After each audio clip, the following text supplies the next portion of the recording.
के महाधिवेशन में बोलने का मौका मिला था।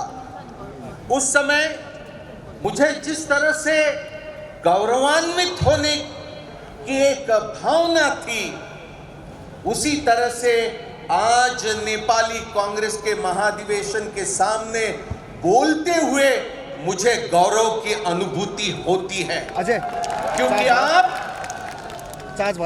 आप लोकतंत्र की एक बहुत महत्वपूर्ण कड़ी है, इसकी पूरी तरह से मुझे जानकारी है।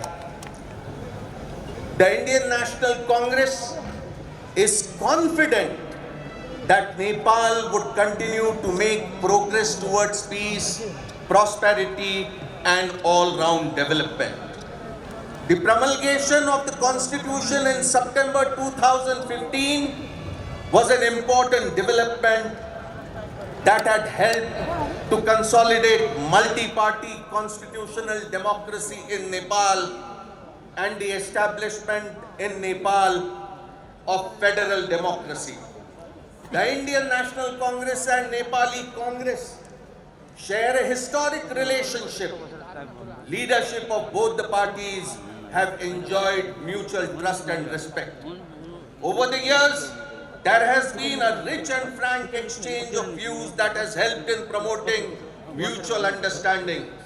Regular exchange of visits at the highest level between the two parties demonstrates the priority that we attach to our relationship.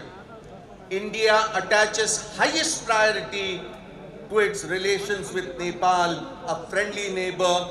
India's interest is in the peaceful, united, inclusive, and stable Nepal.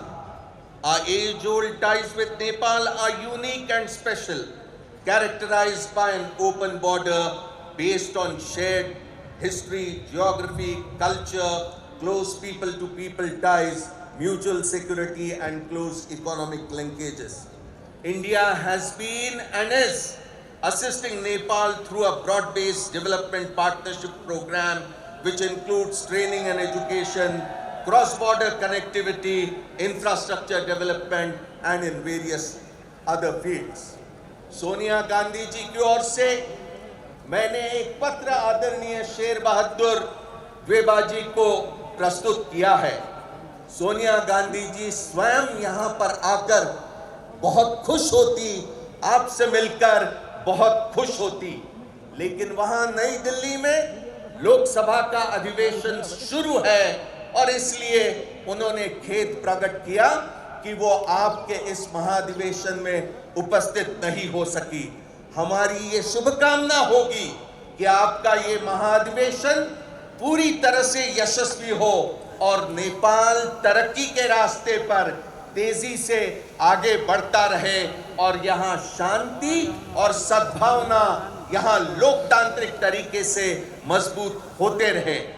कुछ प्रश्न भारत और नेपाल के बीच में प्रलंबित रह सकते हैं, लेकिन आपस में भाईचारे के रिश्ते से, मित्रता के रिश्ते से, आपसी विश्वास के भरोसे हम वो समस्त प्रश्न ये हल कर सकते हैं, इसका मैं यहाँ पर भरोसा दिलाता हूँ।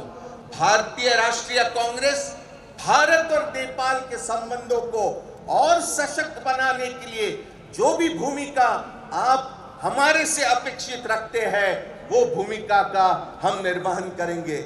मैं इन्हीं शब्दों के साथ फिर एक बार बहुत बहुत शुभकामनाएं देता हूं और यहीं पर मैं अपनी वाणी को विराम देता हूं।